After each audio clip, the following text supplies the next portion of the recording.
No. And for you guys, going into the games next, you guys know that Toronto's probably going to try to give you everything they have. How do you guys ensure that you guys play your style game and don't get caught into what they're going to try to do to you guys tonight? Maybe the environment changes, but every team is going to do that exact idea.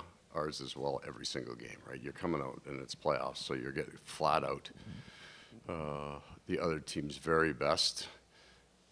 We would have possibly a desire advantage in that you're right there for a prize. They clearly will have a desperation advantage because the team that controls those things the best has the best chance to win.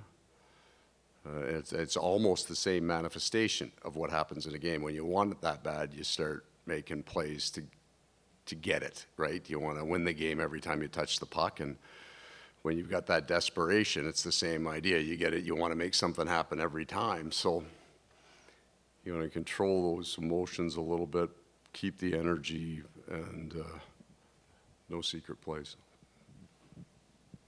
I wanted to ask you a little bit about Niko Mikkola. We always look at him as, big guy, just all the different things he does, but it seems to have his speed numbers are absolutely fantastic. Is his skating a little bit underrated, do you think? I mean, no, I think and players change over the course of their careers. They get stronger, especially those big, long, lanky guys, right? They get more powerful into their late 20s, and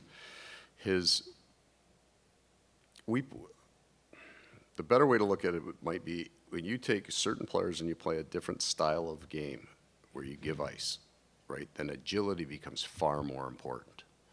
And if you play a defensive game, so I mean, there's a big chunk of teams that run basically the exact same systems we do. But if you play a game where you're not giving ice, that it's forward motion, pivot, and attack, those kind of ideas, your numbers will increase. So he is a very fast straight line. He gets going up the ice. So that's when if you only saw that, you would say, well, that's one of the best skating defensemen or players that you have.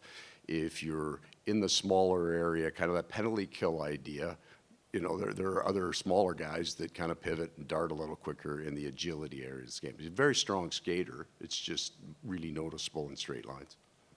Paul, sticking with the defense, obviously it took a while for you to get these specific 6 guys together for an extended period of time. Just now that you have seen them together for a bit here, just your thoughts on the 6-man unit and how they're performing. Well, I think our forwards will always decide how well our defense plays. They're the driver of everything that we do.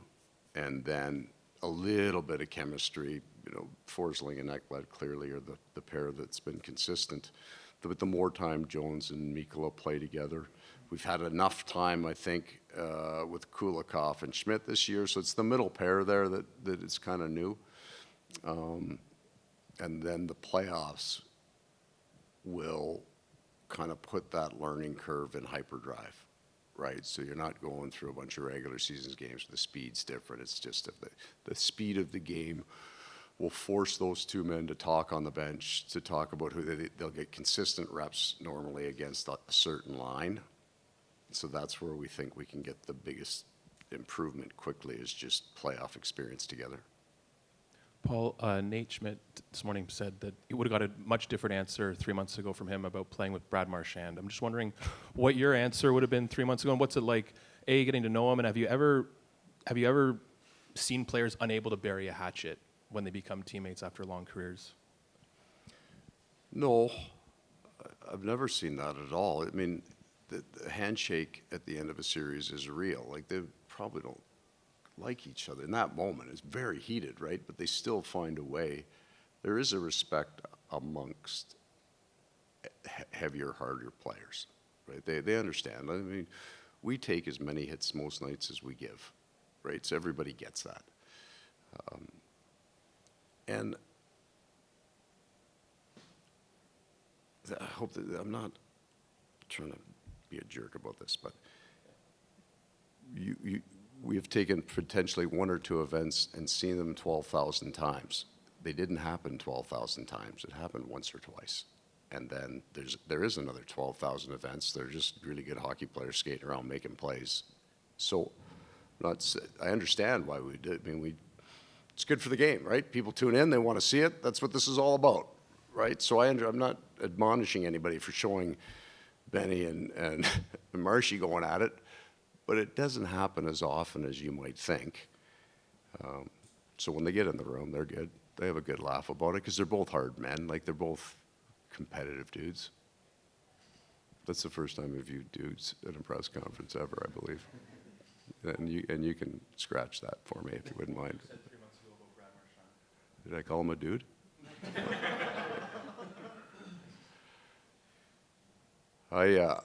We got into that first series with those guys, and it was on.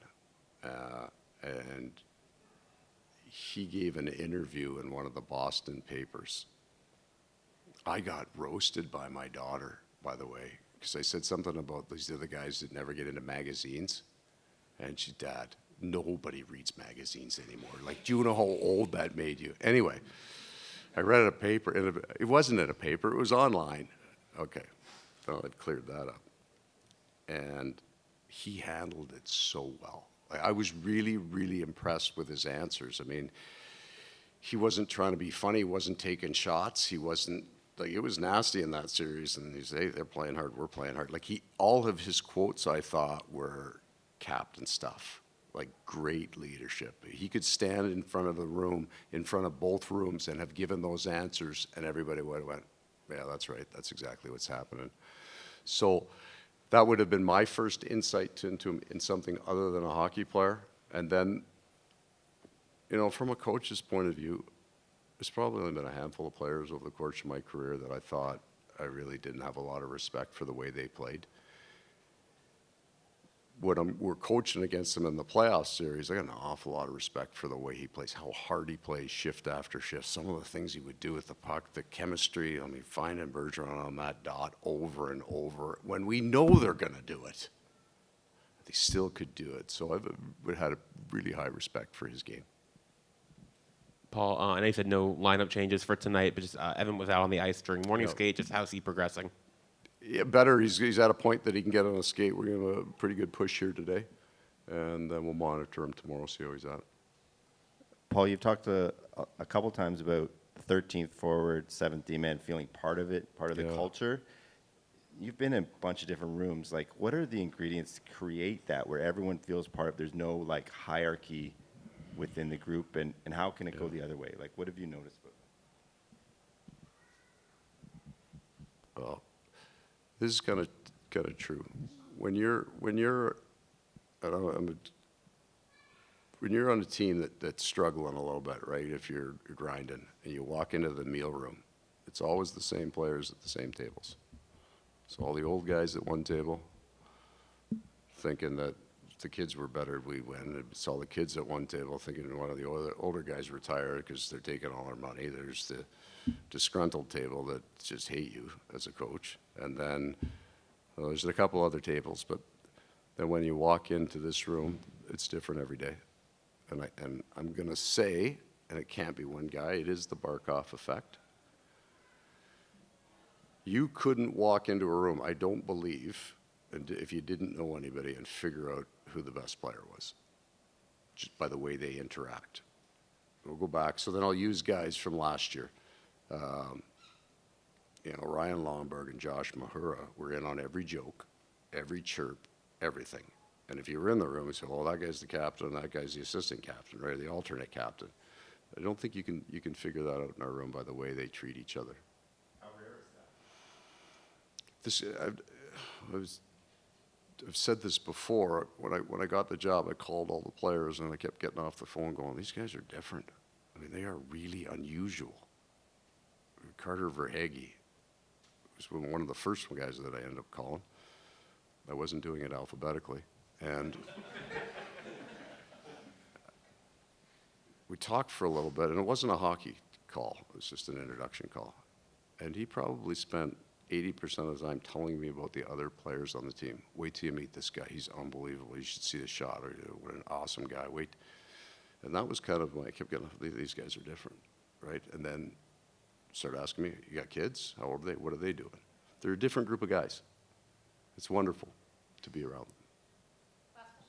I mean, you mentioned how important the forwards were for how the defense has been, but I mean, how has it really changed with that third forward getting back in the defensive zone and kind of Yeah. matching with Toronto's speed game there? That seems like it's been what's changed things. Yeah, I don't think we have a handle on it yet. Like, of the last 4 games, so we'll take game 1 out. Of the last 4 games, last game was our smallest differential in chances for and against. Not our biggest. Our best differential, I know that shocks you in the back. Our best differential was actually game 2. So I don't feel that we have a handle on it. I don't feel like we have it controlled. I think we understand it, but understanding something and then being able to do something about it are 2 different things. I think we're okay with it, but they're in alone on us a bunch of times. I don't think we're getting rid of all of it. That's why Sergei is what he is to us. That's how important he is. But to completely prevent it, we would have to completely change the way we play, and we're a little far down the road for that. Okay.